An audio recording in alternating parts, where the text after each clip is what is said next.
Bueno, muy buenos días, hermanos. Una alegría poder compartir otro domingo, un domingo tan especial como culto especial, ¿no?, de la Navidad.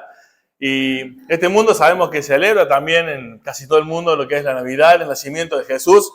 Y como es de costumbre, y durante toda esta semana y hace un mes atrás se sigue hablando sobre la Navidad, si se debe festejar, si no, porque algunos la festejan, otros no.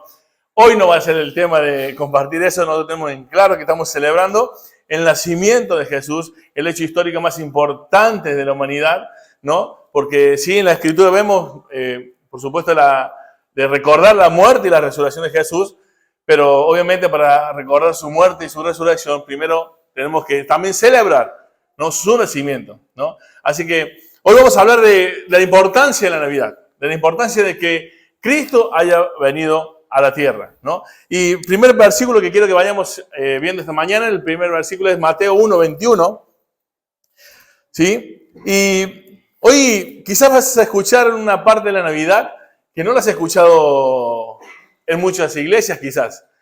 Hoy vamos a hablar de las cosas lindas de la Navidad, pero también vamos a hablar de las cosas feas de la Navidad. ¿Cómo, Ariel? ¿Qué estás diciendo? ¿Cómo es que hay algo feo en la Navidad? Si es hermosa la Navidad, si es algo, luces, colores, fiesta, diversión, alegría. Sí, pero la Navidad nos va a recordar algo muy feo.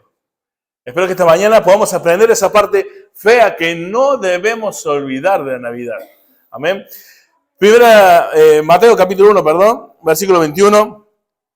Dice la palabra de Dios: y dará a luz un hijo y llamará su nombre Jesús, porque él salvará a su pueblo de sus pecados. ¡Wow! Aquí primeramente nos va a decir ese motivo quizás feo que nadie recuerda de la Navidad. El propósito de la venida de Jesucristo. El propósito de la venida de Jesucristo es para salvar al hombre de sus pecados. O sea que no fue solamente el hecho de que nosotros recordemos las bendiciones que tenemos en Cristo por su nacimiento, sino que el motivo de la venida de Jesucristo es porque tú y yo estábamos perdidos. Habíamos roto esa relación con Dios. No teníamos cómo de manera propia nosotros poder llegar a volver a tener esa relación con Dios si no fuera por medio de Jesucristo. Vamos a ver a lo largo de la predicación, ¿no?, estos motivos y todo lo que incluye pensar en la motivación correcta de por qué vino Jesucristo. Vamos a ver varios pasajes y uno de ellos, por ejemplo, es 1 Juan 3:5. Vamos allí. 1 Juan, capítulo 3.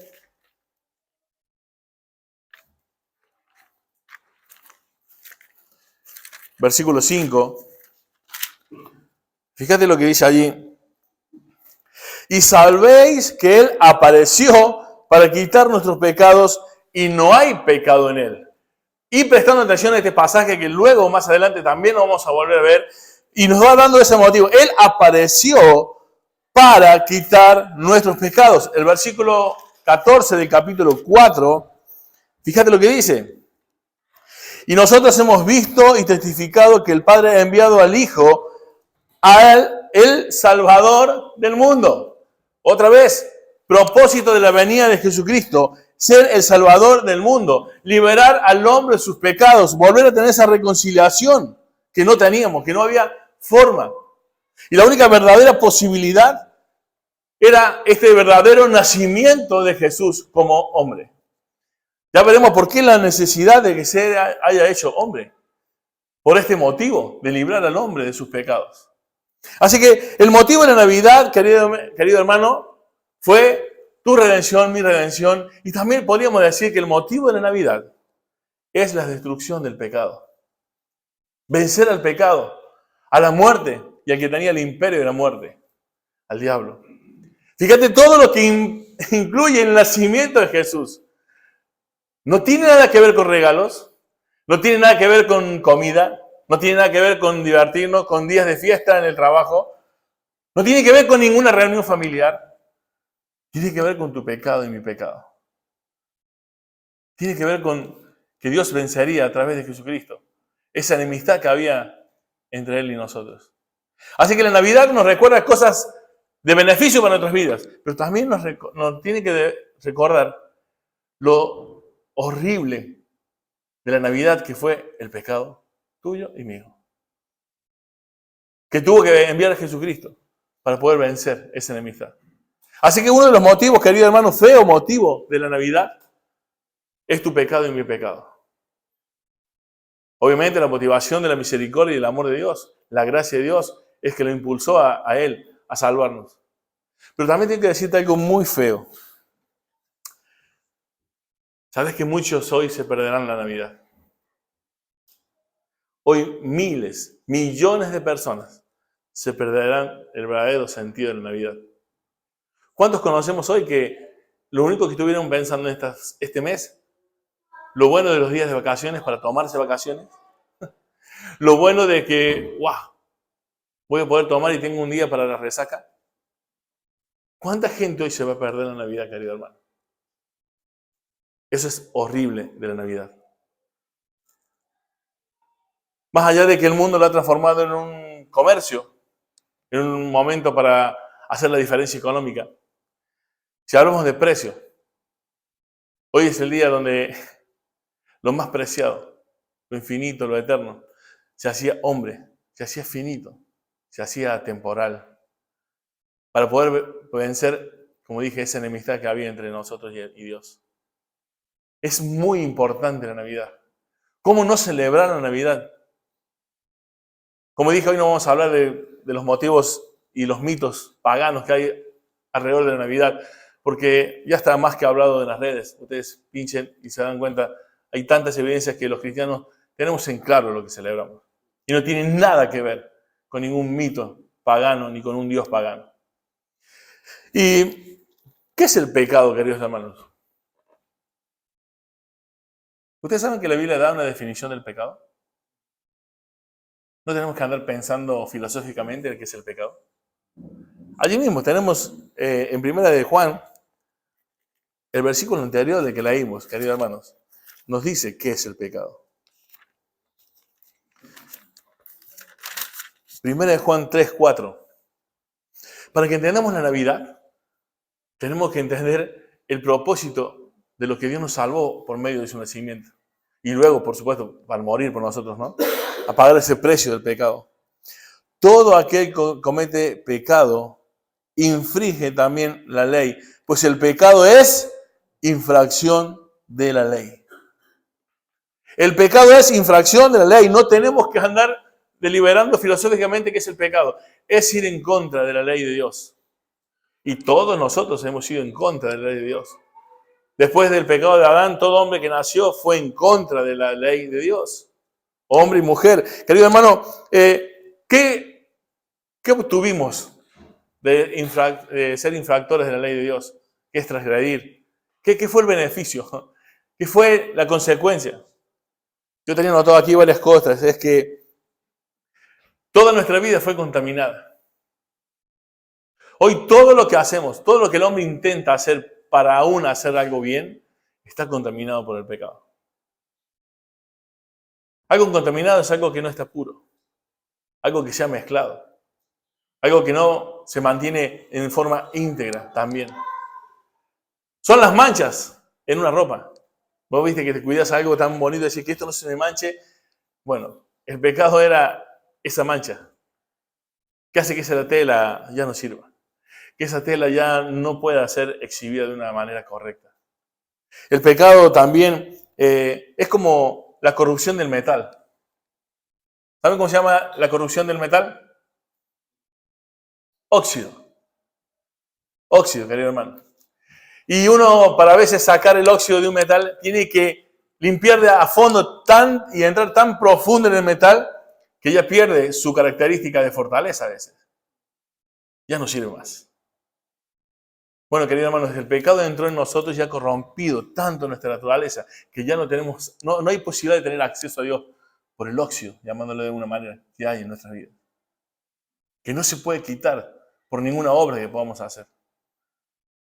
No hay ningún elemento en nuestra vida y en mi vida que podamos hacer para limpiar de tal manera nuestra vida que tengamos entrada al cielo. La diferencia entre las religiones, como siempre decimos en esta iglesia, no es en la cantidad de cosas que creen. En dos principalmente. Los que creen en la salvación por obras y por fe. En eso se dividen las religiones de todo el mundo. Fue lo que Jesús acusó a los fariseos, a los que Pablo también acusó, que los judíos, los fariseos, intentaron buscar una propia justificación por sus propios medios y no la justicia que es de Dios. Porque la justicia que es de Dios, querido hermano, es según Cristo. Es por la fe en Cristo. Recuerdan que también en Mateo 23:13 le dice fariseos hipócritas. Fariseos hipócritas. Ustedes no entran ni dejan entrar a los que quieren entrar. Porque la cantidad de legalismo y religiosidad que había en ellos. ¿Intentando qué? Intentando buscar una justicia propia. Para ponerse de pie delante de Dios. ¿Sabe que tú y yo jamás, escúchame bien, jamás nadie podría ponerse de pie delante de Dios y no ser fulminado, a menos que Dios se ponga los anteojos, como decía el pastor Julio el domingo pasado, los anteojos y vea a Cristo, vea a su Hijo. Por eso ese nacimiento de Jesús, también a la hora de su muerte y de su resurrección, fue que tomó nuestro lugar, fue un sacrificio sustitutivo. Dios nos va a tratar a nosotros como si hubiéramos vivido la vida de Jesús. Y a Jesús en la cruz lo trató como si hubiera vivido nuestra vida. Eso significa que Jesús fue hecho pecado por nosotros. Jesús jamás se volvió pecador. Eso es una herejía. En él cargado el pecado de todos nosotros. Él fue hecho esa ofrenda por el pecado. Como un cordero sin mancha y sin contaminación. Y como leímos en el versículo recién, Él sin pecado. Hermanos, el motivo de la Navidad es que cada uno de nosotros podemos celebrar de manera, de la historia, que Cristo vino al mundo a reconciliarnos con Dios. Y hay esas dos palabras, quiero hablar de estas dos palabritas que también son muy importantes que las conocemos. Y dos pasajes para hablar de ello. La encarnación y la reconciliación son palabras claves en la Navidad que tú y yo debemos entender. Cada vez que tú celebres Navidad, año tras año, y que le cuentes a tus hijos y a quienes rodean tu mesa, quizás son familiares que no conocen a Dios, que no conocen a Cristo, háblale de estas dos palabras, encarnación y reconciliación. Esto involucra la Navidad. Que Dios tomaba forma de hombre. Vamos a Filipenses capítulo 2, versículo 5. Lo sabemos. Haya pues en vosotros este sentir que hubo también en Cristo Jesús, el cual siendo en forma de Dios no estimó el ser igual a Dios como cosa que aferrarse, sino que se despojó a sí mismo, tomando forma de siervo, hecho semejante a los hombres y estando en la condición de hombre, se humilló a sí mismo hasta la muerte y muerte de cruz. ¿Para qué? Para que en el nombre de Jesús se doble toda rodilla de los que están en los cielos y en la tierra. Amén. Entonces, Él se hizo hombre, se encarnó, tomó nuestra forma, con nuestras debilidades, con todos los sufrimientos. Como el Dios eterno, como decía esta mañana, me reía en la alabanza que me dio casi los 2 primeros puntos del sermón. Digo, yo doy el tercero solamente. Porque habló de esa infinitud, de esa eternidad de Dios, de ese poderío de Dios, en la cual Él se vació a sí mismo de esa gloria para venir a nosotros a tomar forma de hombre. Y encima nosotros, si tú te consideras de ti mismo, te das cuenta que poca gente se considera un siervo. Poca gente quiere llamarse esclavo. Para Cristo se usó esas dos palabras, siervo y esclavo. Un siervo que venía a servir. Un siervo, un esclavo que cumplió perfectamente todas las demandas de su amo, de su padre que era Dios. Querido hermano, esta encarnación de Jesús nos habla del amor y la misericordia que hoy a veces no mostramos ni siquiera con el hermano que tenemos al lado y ni siquiera con un familiar. Hoy nos sentimos tan ofendidos cuando alguien va contra nosotros porque ¿quién se cree para decirme esto? Y tenemos al poderoso, infinito, eterno Dios, Dios admirable, Padre eterno, príncipe de paz, consejero, haciéndose hombre y pasando hambre. Hoy vamos tras las casas, que no está mal, pero nuestro rey no tenía dónde apoyar su cabeza. Hoy podemos llegar a quejarnos porque no tenemos una Coca-Cola en la mesa.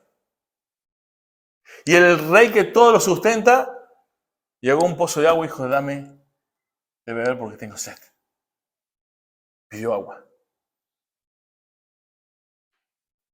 El hombre que es el dueño de todo, vino a poseer nada.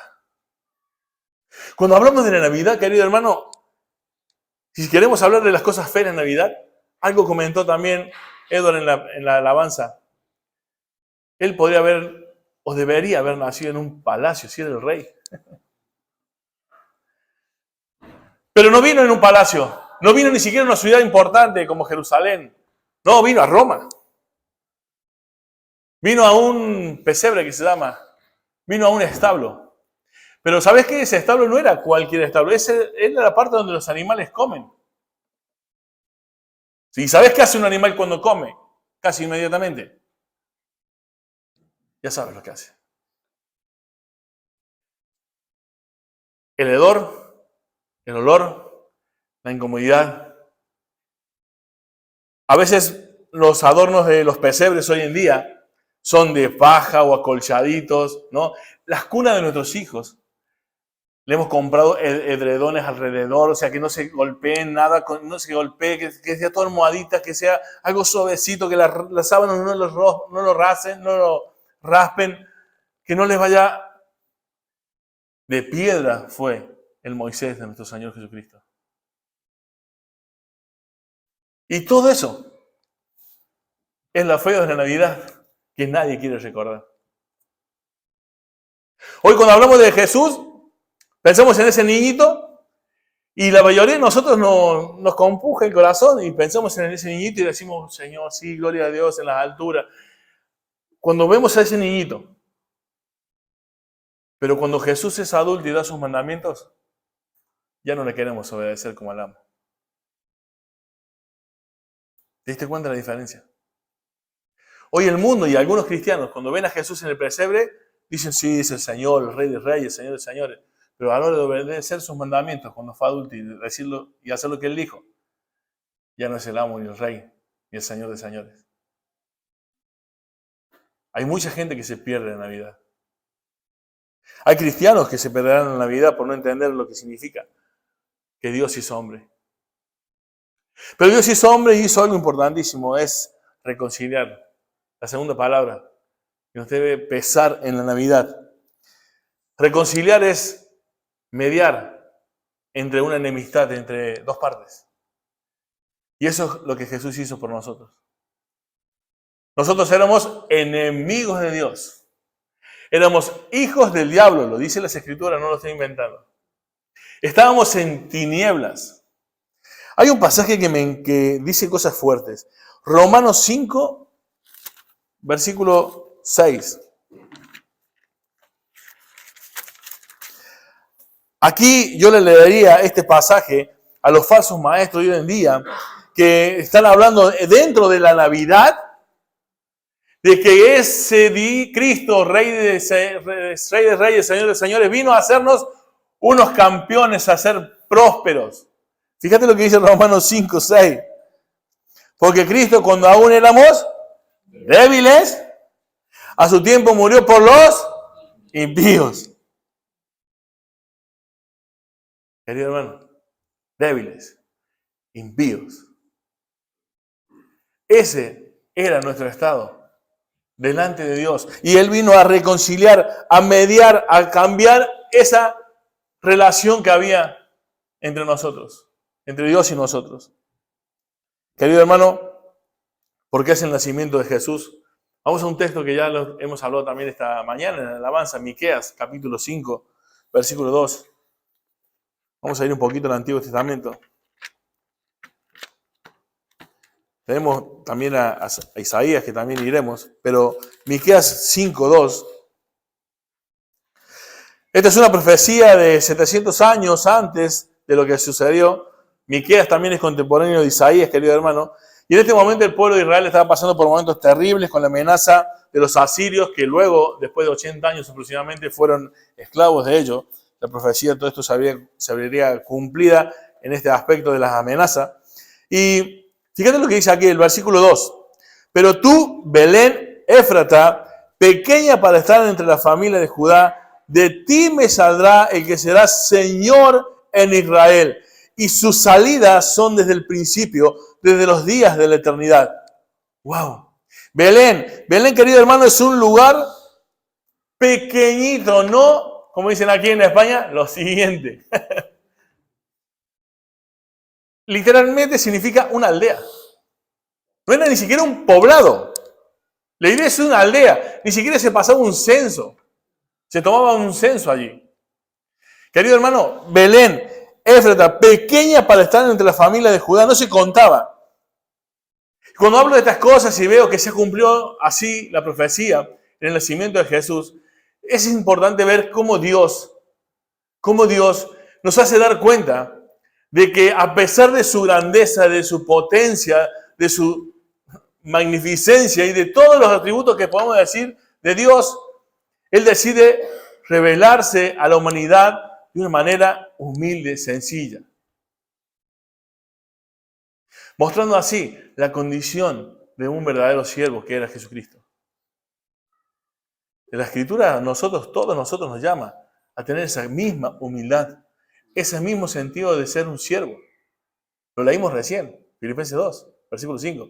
Haya pues en vosotros este mismo sentir que hubo también en Cristo Jesús. Por ello Jesús tampoco nació en un palacio ni en una ciudad de metrópolis, sino en un lugar de humildad, de sencillez, donde no parece que de allí salga nada de valor. Wow, y no lo tengo aquí en el texto, pero me estoy acordando del versículo que dice que lo necio, lo vil y lo menospreciado escogió Dios para avergonzar a los sabios. ¿Te das cuenta? De lo que parece que no tiene valor, de un lugar de nacimiento donde no parece que pudiera salir nada bueno, de esa aldea, saldría el Señor de señores y Rey de reyes. Pero fíjate que dice algo muy importante, hermano. Y acá yo glorifico a Dios por su palabra, porque no hay ninguna palabra, ni una jota, ni una tilde de más en las Escrituras. 2 Timoteo 3:16, toda Escritura es inspirada por Dios. Toda, paz, grafé, como siempre decimos, todo escrito es inspirado por Dios. Y acá dice, fíjate algo.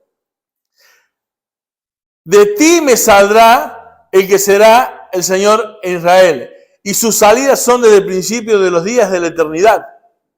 Wow. De ti me saldrá. O sea, en ti saldrá, en ti vendrá ese Salvador.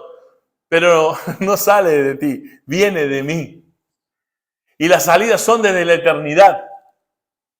Desde la eternidad. Y vamos al pasaje que vimos esta mañana, Isaías. ¿Qué capítulo? ¿Cuál? 7, 14, 9, 6, ¿cuál? Ay, se me perdió. Vamos allí al libro de Isaías que compartimos también esta mañana. 9:6 dice, porque un niño nos es nacido, hijo nos es dado, y el principado sobre su hombro, y se llamará su nombre admirable, consejero, Dios fuerte, Padre eterno, príncipe de paz. Escuchad, hermano, lo que dice ahí, porque un niño nos es nacido. Tú y yo, nuestra existencia es y comienza, ¿no? Cuando ya hemos nacido. Empezamos a existir como persona allí. Un niño nos es nacido. Tenemos un niño entre los brazos, decimos ha nacido. Pero fíjate lo que dice, hijo nos es dado. El Hijo de Dios ya fue dado desde la eternidad. Sus salidas son desde la eternidad. Él en un pacto eterno, en la eternidad pasada, Él dijo, yo voy. Voluntariamente Él dijo, yo voy.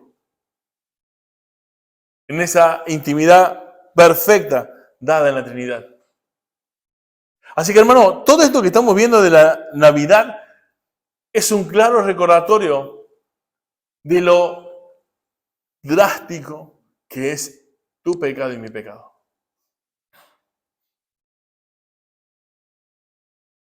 Qué fácil nos es pecar y pasar por alto las cosas que hacemos mal como si no hubiéramos hecho nada tan grave. Pero cuando tú consideras la Navidad, te das cuenta de la gravedad del pecado, querido hermano.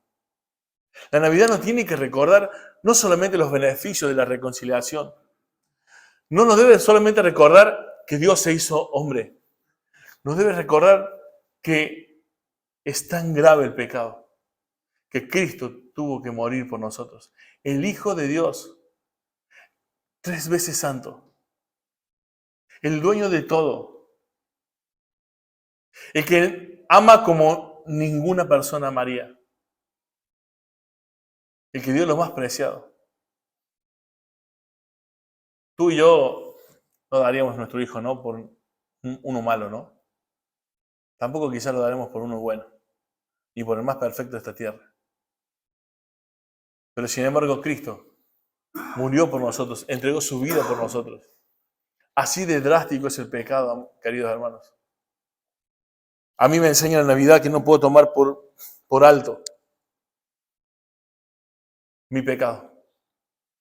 La Navidad me recuerda el amor de Dios y lo drástico de mi pecado, querido hermano. Cuando pienso en la Navidad también responde un dilema muy, muy serio teológicamente. Pues sí, ¿cómo? Sí. ¿Cómo un Dios santo y justo puede perdonar a los pecadores, pasar por alto el pecado? ¿Qué dice Romanos 3:23? Porque la paga del pecado es muerte, mas la dádiva de Dios es vida eterna en Cristo Jesús. La paga del pecado es muerte. ¿Y cómo Dios entonces pasa por alto el pecado de nosotros? Es que Dios no pasó por alto el pecado de todos nosotros. Dios cargó en Él el pecado de todos nosotros. Y el que murió en vez de ser tú, en vez de ser yo, fue Cristo. La Navidad nos recuerda lo drástico de nuestro pecado, querido hermano. Porque Dios no podía pasar por alto el pecado. Había que pagar con la vida.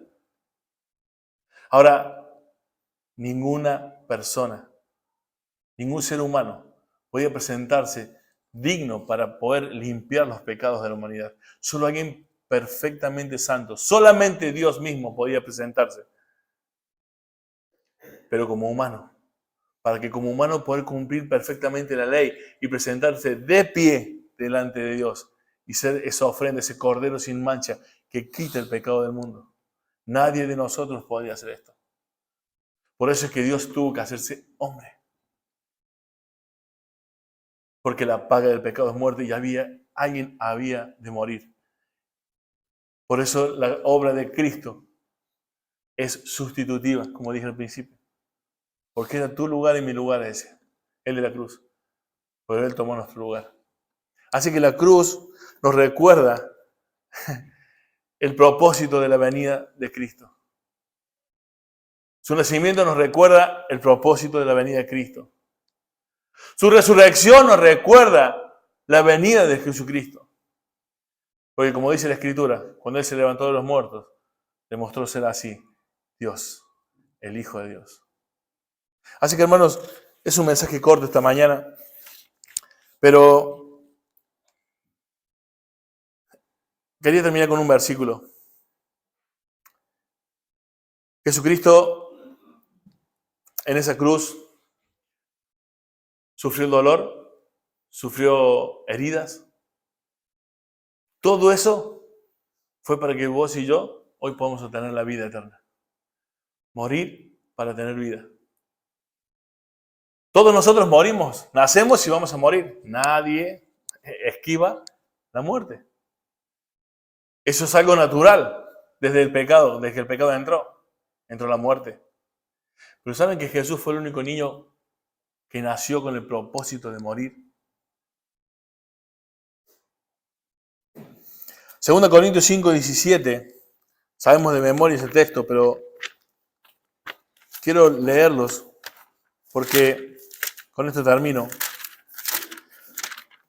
2 Corintios 5, 17 y los versículos siguientes. Dice la palabra de Dios, de modo que si alguno está en Cristo, nueva criatura es, las cosas viejas pasaron, he aquí todas son hechas nuevas. Y todo esto proviene de Dios, quien nos reconcilió consigo mismo por Cristo y nos dio el ministerio de la reconciliación. Wow. Pastor, yo quiero tener un ministerio en la iglesia.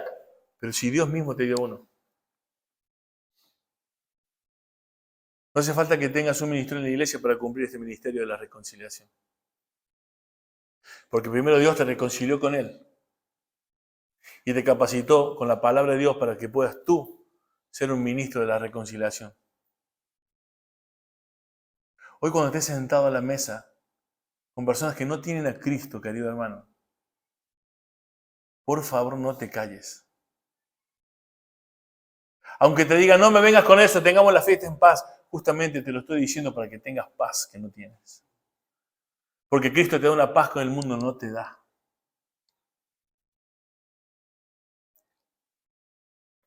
Así que somos embajadores en nombre de Cristo. Como si Dios rogase por medio de nosotros, os rogamos en el nombre de Cristo, reconciliados con Dios. Wow. Siempre vemos en la televisión la reunión de embajadores de un país a otro. Y decimos, qué honra ser representante de un país. Ir a hablar en nombre de un país a otro país. Decir, yo vengo en nombre de toda la Argentina, yo vengo en nombre de toda España, vengo en nombre... Tú vienes en el nombre de Cristo. Tú eres un embajador de Cristo. De Dios mismo, querido hermano. ¿Tú te das cuenta de esto? La Navidad te tiene que recordar quién eres. Hijo de quién eres. Querido hermano, por favor, aprovecha la Navidad, el nacimiento de Cristo, ese recordatorio que este mundo hoy está un poquito más sensible en estos días para escuchar de Dios, para que entiendas que tú eres un ministro en el nombre de Cristo para reconciliar a los hombres con Dios, por medio de su palabra, claro. ¿Por qué? Porque el que no conoció pecado, por nosotros lo hizo pecado, para que nosotros fuésemos hechos justicia de Dios en él. La sustitución, como dijimos al principio. Somos justos delante de Dios en él. Así que, hermano, no hay prueba de amor más grande de parte de Dios que enviar a su Hijo Jesucristo. Y tampoco, querido hermano, hay prueba más grande que tú y yo podemos demostrar en esta tierra que llevar el Evangelio a los que van perdidos. Que llevar esta reconciliación que, querido hermano, es imposible por medio de nuestros actos. Es imposible por medio de que nos comportemos bien. Es imposible por más que vengas a la iglesia todos los domingos, es imposible por más que sepa la Biblia de memoria, es imposible si no tienes una relación con Cristo. Hoy es una fecha para reconciliarnos con Dios. Hoy es una fecha para sacar a algunos de tu familia de las garras del diablo. Así que, hermano, yo te lo ruego, celebra la Navidad contándoles a otros que ese niño que vino inocente, indefenso, en un lugar horrible, sin ninguna prácticamente posibilidad de ser alguien, porque tenía todas las de perder, era el Rey de Reyes. Y como vino como un niño, pero volverá como un león, como un rey. Fue entregado como un cordero, pero vendrá como un león. Ese es el que juzgará a los vivos y a los muertos. Querido hermano, entre nosotros damos cuenta, los unos de los otros. Los pastores damos cuenta de nuestros miembros de la iglesia delante de Dios. Pero recuerda que primero tú darás cuenta a Dios. Al que le debes temer es dar cuenta a Dios. Así que, hermano, ¿quieres ser un ministro de Jesucristo? Ya lo eres. Porque primero Él te reconcilió para que tú puedas reconciliar a otros. Amén. Oremos. Dios y Padre, te doy muchísimas gracias por este precioso tiempo, Señor, a la luz de tu palabra. Y, Señor, solamente hemos considerado algunas pequeñeces de tantos beneficios que tenemos en ti, Señor. Pero también hemos recordado, también en forma pequeña, lo drástico que es el pecado en mi vida, en nuestras vidas. De lo cual, Señor, tú te hiciste cargo por medio de la cruz. Señor, gracias por tanto amor inmerecido. Gracias, Señor, porque viniste, te revelaste, te hiciste cercano. Señor, gracias porque no eres un Dios como tantos dioses de este mundo. Dios, gracias por tanto amor. Te ruego, Señor, que podamos ser en donde vivamos, donde estemos, ser ministros de la reconciliación, esta que tú ofreciste por medio de la venida de tu Hijo, de su muerte y de su resurrección. Gracias, gracias por tanto amor, Señor. Nunca nos alcanzará la vida para expresar nuestra gratitud. Señor, te ruego, Padre, que esta iglesia sea conocida, porque se note que han estado contigo, Señor. Dios, gracias por este tiempo. Todo esto te lo pedimos en el nombre de Jesús. Amén. Amén.